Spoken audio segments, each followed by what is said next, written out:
غازی، ذوحان اور دانیال نے اسے آنکھیں دکھائیں تو وہ منہ بناتا ہوا شروع ہو گیا۔ 1 2 3 4 اسے مسلسل اٹھک بیٹھک کرتا دیکھ علیزے کی ہنسی چھوٹ گئی۔ اسے ہنستا دیکھ کر مشال سمیت تینوں بھائیوں نے شکر کا سانس لیا۔ غازی بھائی بس کر دیں، اتنا بہت ہے، علیزے مسکرا دی۔ شکریہ میری پیاری بہنا، مجھے پتہ ہے میرا درد صرف تم ہی سمجھ سکتی ہو۔ غازی علیزے کی دیکھ کر مصنوعی آنسو بہاتا ہوا بولا تو سب ہی ہنس دیے۔ اچھا چلو اب جلدی سے کیک کٹ کرو، مشال علیزے کے سامنے چاکلیٹ کیک رکھتے ہوئے بولی۔ لیکن ہاں بھائی، آپ کو پتہ ہے نا پھر بھی آپ کیوں کرتے ہیں ایسے یہ سب؟ علیزے بھرائی ہوئی آواز میں اس کی طرف دیکھ کر بولی۔ ذوحان نے آگے بڑھ کر اسے اپنے سینے سے لگایا۔ میری جان ایسے نہیں کہتے، کیا ہوا اگر اس دن اللہ پاک نے ہم سے ہماری ماما چھین لی؟ بدلے میں انہوں نے ہم تینوں بھائیوں کو اتنی پیاری گڑیا بھی تو دی تھی نا، اور ہماری گڑیا کے اس دنیا میں آنے کی ہم خوشی بھی نہ منائیں؟ ایسے تو ماما بھی ہم سے ناراض ہو جائیں گی کہ ہم نے ان کی پرنسس کی اس دنیا میں آنے کی خوشی نہیں منائی۔ ذوحان اسے پیار سے پچکارتے ہوئے بولا، چلو اب چھوڑو اور جلدی سے کیک کاٹو، مجھ سے اور صبر نہیں ہو رہا۔ غازی منہ بناتے ہوئے بولا۔ پھر کچھ دیر میں علیزے نے کیک کاٹا اور باری باری اپنی جان سے پیارے بھائیوں اور بھابھی کو کھلایا۔ پھر کتنی ہی دیر میں سب بیٹھے ہنسی مذاق کرتے رہے۔ رات کے 3 بجے وہ اپنے کمروں میں سونے کے لیے چلے گئے۔ کاش ماما آج اب ہمارے ساتھ ہوتی، وہ آنکھوں میں آنسو لیے بولی اور سر جھٹک کر لائٹ آف کر دی۔ آج ہیرا کا یونی میں پہلا دن تھا۔ وہ آئینے کے سامنے کھڑی یونی کے لیے تیار ہو رہی تھی۔ پنک کلر کی لانگ شرٹ کے ساتھ وائٹ ٹراؤزر پہنے، سر پر وائٹ حجاب کیے وہ بالکل پری لگ رہی تھی۔ شیشے میں سے ایک بھرپور نظر اپنے اوپر ڈالے بیڈ سے اپنا بیگ اور فون اٹھائے نیچے کی جانب بڑھ گئی۔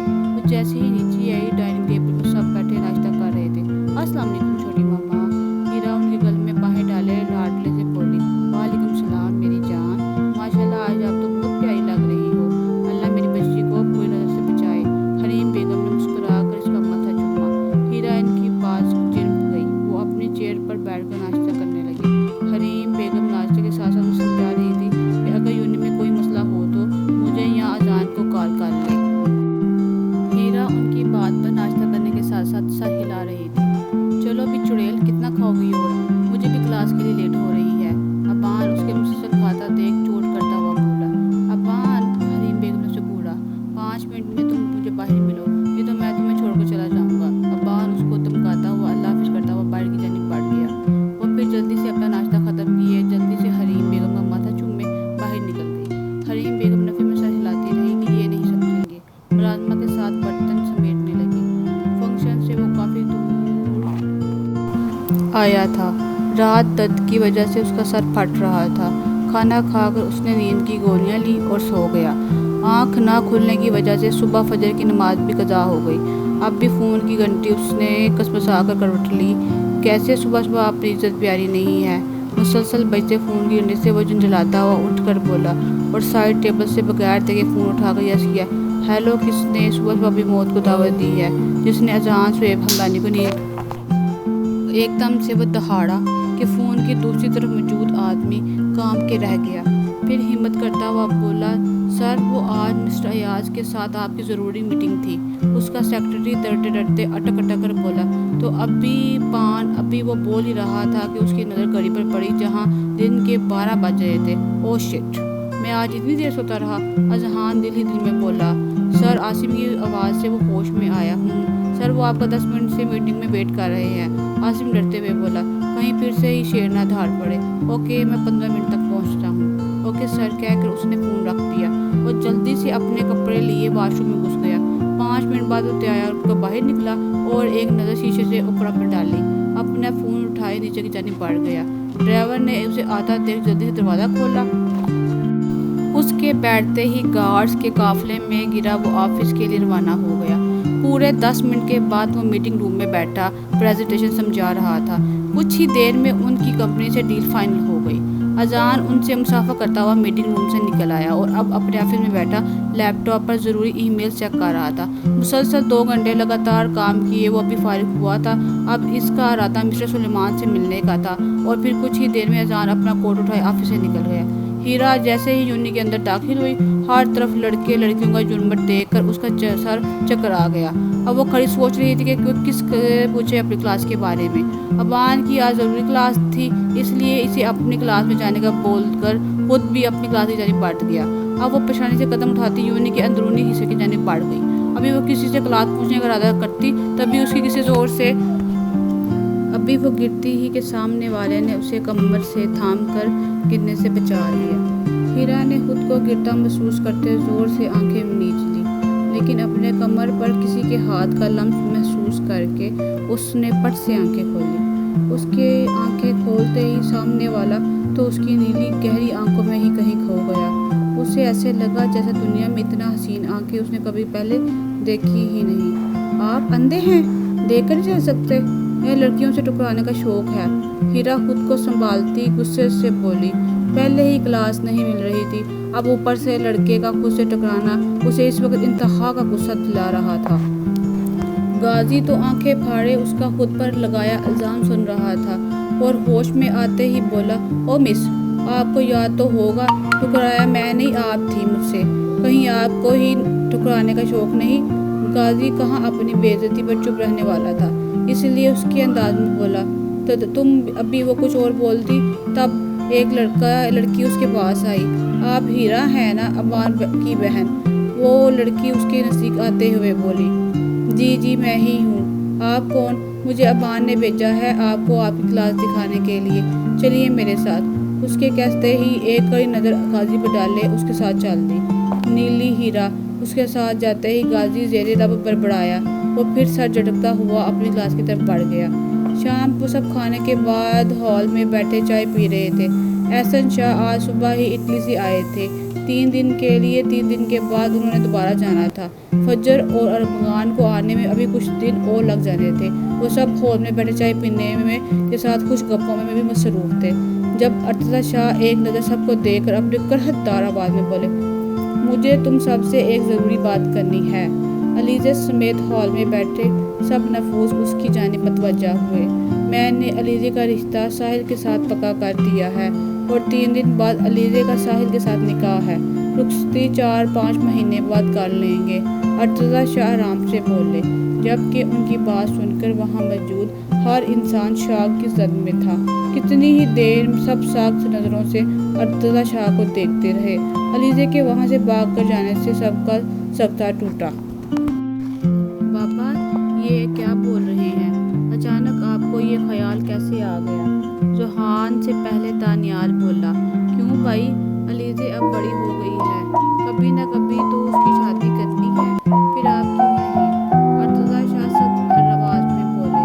ان کو اپنے بیٹے کا ایسے خود سے سوال کرنا ناگوارا گزرا۔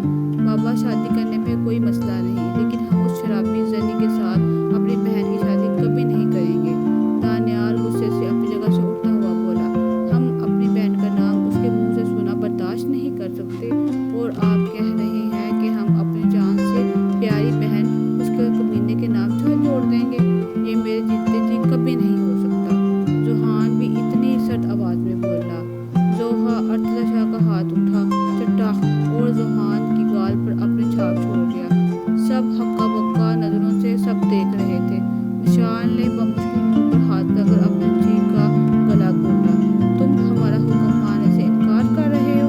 خبردار کہ تم نے اب ساحل کا نام الٹے طریقے سے لیا، عزت سے نام وہ تمہارا ہونے والا بہنوئی ہے۔ علیزے کی شادی ساحل سے ہی ہوگی اور 3 دن بعد ہی ہوگی، سب لوگ تیاری شروع کر دو۔ ارتضی شاہ سخت لہجے میں گرا کر بولے اور اپنے کمرے کی طرف بڑھ گئے۔ ذوحان نے غصے اور وحشت سے اپنے بالوں کو مٹھی میں جکڑا۔ مشال گڑیا کہاں ہے؟ جی وہ اپنے کمرے میں چلی گئی ہے۔ جب سے وہ وہاں سے اٹھ کر آئی تھی تب سے کمرے میں آ کر زمین پہ بیٹھی گھٹنوں میں سر دیے مسلسل رو رہی تھی۔ اللہ میاں کیوں، بابا کیوں میرے ساتھ ایسا اجنبیوں والا رویہ رکھے ہوئے ہیں؟ اس سے اچھا تھا تو آپ ماما کی جگہ مجھے اپنے پاس بلا لیتے۔ وہ روتے ہوئے مسلسل اپنے رب سے شکوہ کر رہی تھی۔ گڑیا دروازہ کھولو، گڑیا دروازہ کھولو۔ اذان اپنی گڑیا کے دروازے میں کوئی کھڑکھڑا رہا تھا۔ وہ آگے بڑھ کر گھٹنوں کے بل اس کے پاس بیٹھ کر اس کے پسینے سے لگایا، اس کے ساتھ دانیال، غازی اور مشال بھی تھے۔ علیزے کی ایسی حالت دیکھ کر ان سب کا دل کٹ کر رہ گیا۔ ہاں بھائی پلیز بھائی مجھے موت قبول ہے، لیکن اس شرابی زنی سے شادی کرنا نہیں۔ نہ جانے ہر رات کتنی ہی لڑکیوں کے ساتھ وہ منہ کالا کرتا ہوگا۔ اس کی بیوی بننے سے بہتر ہے کہ مجھے موت آ جائے۔ علیزے ہچکیوں سے اس کے سینے سے لگی مسلسل رو رہی تھی۔ اس کی مرنے والی چاروں لوگ اس کی مرنے والی بات پر تڑپ گئے۔ علیزے کیسی فضول بکواس کر رہی ہو، اللہ تمہیں لمبی عمر دے میری جان۔ مشال آگے بڑھ کر اسے خود سے لگاتے ہوئے بڑی آواز میں بولی۔ ہاں میری جان، مشال ٹھیک بول رہی ہے، جب تک تمہارے بھائی زندہ ہے نا، تمہیں کوئی کچھ نہیں کر سکتا، اور نہ ہی تمہاری شادی ہم اس ساحل سے ہونے دیں گے، چاہے ہمیں اس کے لیے بابا کے خلاف ہی کیوں نہ جانا پڑے۔ تینوں بھائی ایک عزم سے بولے۔ ہاں اب تم بہت ہی جلد میری دسترس میں ہوگی میری جان۔ اس پارٹی والی رات تمہارا ہاتھ ہی پکڑنا چاہا تھا، اور تمہارے تینوں بھائیوں نے مجھے مار کر آدھا مرا کر دیا تھا۔ اب تو تم پوری کی پوری میرے بننے جا رہی ہو۔ اب کیا کریں گے تمہارے وہ سو کالڈ بھائی؟ ہاں۔ ساحل علیزے کی تصویر سے باتیں کرتا ہوا کمینگی سے بولا، جو پارٹی میں ساحل نے چھپ کر لی تھی، کہ تبھی اس کے کمرے میں فیضان ملک انٹر ہوئے۔ ڈیڈ! ساحل انہیں اندر داخل ہوتا دیکھ خوشی سے آگے بڑھ کر ان کو گلے لگایا۔ ڈیڈ میں آپ کو کیسے بتاؤں میں آج کتنا خوش ہوں۔ ساحل ان سے الگ ہوتے ہوئے بولا، فائنلی اب وہ میری ہونے جا رہی ہے، میری محبت میری پناہوں میں ہوگی، میری دسترس میں ہوگی۔ یہ احساس ہی کتنا خوبصورت ہے۔ ساحل ان کی طرف دیکھ کر خوشی سے بول رہا تھا، میں تو اپنے بیٹے کی اسی خوشی کے لیے کچھ بھی کر سکتا ہوں، چاہے اس کے لیے شاہ انڈسٹری سے ڈیل کرنے میں میرا کروڑوں کا نقصان ہی کیوں نہ ہو۔ فیضان ملک اپنے لاڈلے بیٹے کا کندھا تھپتھپاتے ہوئے مسکرا کر بولا، تھینکس ڈاڈ۔ اچھا چلو تم آؤ، تمہارے نکاح کی خوشی میں ساتھ مل کر آج ڈنر کرتے ہیں۔ کہتے ساتھ وہ اسے بازوؤں کے حلقے میں لیے کمرے سے نکل گئے۔ یہ ہے پاکستان کے معروف بزنس مین ہونے کے ساتھ ساتھ ارتضیٰ شاہ کے دوست فیضان ملک کی ایک اکلوتی اولاد ساحل۔ فیضان ملک ہر وقت پارٹنر کلب، لڑکیوں کے ساتھ گھومنا پھرنا، ڈرگز لینا، اندھیری رات میں لڑکیوں کی عزت کی داغدار کرنا ساحل فیضان ملک کے لیے عام سی بات تھی۔ اس کے لیے لڑکیاں صرف ایک کھلونے سے زیادہ کچھ بھی نہیں تھی۔ کچھ دن ایک کھلونے کے ساتھ کھیل لیا، اس سے دل بھر گیا تو نیا لے لیا۔ بدقسمتی سے اس کی نظر ارتضیٰ شاہ کی بزنس پارٹی میں علیزے پہ پڑ گئی۔ اسے دیکھتے ہی وہ اپنا دل ہار بیٹھا اور اس سے بات کرنا چاہ رہا تھا، لیکن علیزے چپ چاپ وہاں سے جانے ہی لگی تھی کہ ساحل نے اس کا ہاتھ پکڑ لیا، اور یہ منظر اس وقت ان تینوں بھائیوں نے اپنی آنکھوں سے دیکھا اور پھر سے آدھا مرا کر کے چھوڑ دیا۔ اذان مسٹر سلیمان سے مل کر جب تک گھر پہنچے تب تک رات کے 9 بج چکے تھے۔ سلیمان اس کے لیے استاد سے کم نہیں تھا۔ جب اس کے بزنس کی دنیا میں قدم رکھا تھا تبھی سلیمان نے اسے بزنس کے ہر صحیح غلط پہلو سے واقف کروایا تھا۔ ان کے ساتھ اسے وقت کا پتہ ہی نہیں چلا، کھانا وہ ان کے ساتھ ہی کھا کر آیا تھا۔ اپنے کمرے میں آ کر اس نے شاور لے کر کپڑے چینج کیے، ابھی وہ عشاء کی نماز پڑھنے ہی لگا تھا تب دروازہ کھٹکا کے ایک دیر عمر ملازمہ اندر داخل ہوئی۔ اذان بیٹا کھانا لگاؤں؟ بوا میں آپ کو کتنی بار کہا ہے 8 بجے تک میرا انتظار کیا کرے، اگر میں نہ آؤں تو آپ اپنے کوارٹر میں چلی جایا کرے۔ اذان کو دیکھ ناراضگی سے بولا، کوئی بات نہیں بیٹا، مجھے اچھا لگتا ہے تمہارا انتظار کرنا۔ بوا اسے دیکھ کر مسکرا کر بولی، آپ سو جائیں، میں نے کھانا کھا لیا ہے باہر سے، اب میں نماز پڑھ کر بس سوؤں گا، آپ جائیں سو جائیں۔ ٹھیک ہے بیٹا، وہ یہ کہہ کر دروازہ بند کر کے چلی گئی۔ اذان بھی عشاء کی نماز ادا کرنے لگا۔ 15 منٹ تک اس نے عشاء کی نماز ادا کی اور بیڈ پر آ کر بیٹھ گیا۔ سائڈ ٹیبل سے اپنا فون اٹھا کر دیکھا تو حسن کی کہیں مس کال تھی، جو فون سائلنٹ پر ہونے کی وجہ سے اسے پتہ ہی نہیں چلا۔ اذان نے کچھ سوچتے ہوئے کال بیک کی۔ 1-2 بلز کے بعد دوسری طرف فون اٹھا لیا گیا۔ السلام علیکم۔ فون یس ہوتے ہی اذان نے السلام کی۔ وعلیکم السلام۔ آ گئی بڑے لوگوں کو ہمارے چھوٹوں کی یاد؟ حسن کی ناراضگی سی بھرپور آواز آئی۔ اذان اس کے شکوے پر مسکرا دیا، سوری یار، فون سائلنٹ پر تھا، پتہ ہی نہیں چلا تمہاری کال کا۔ اذان والوں میں ہاتھ پھیرتا ہوا بولا، جھوٹا، یہی سمجھ لے۔ اذان بھی اسی کے انداز میں بولا،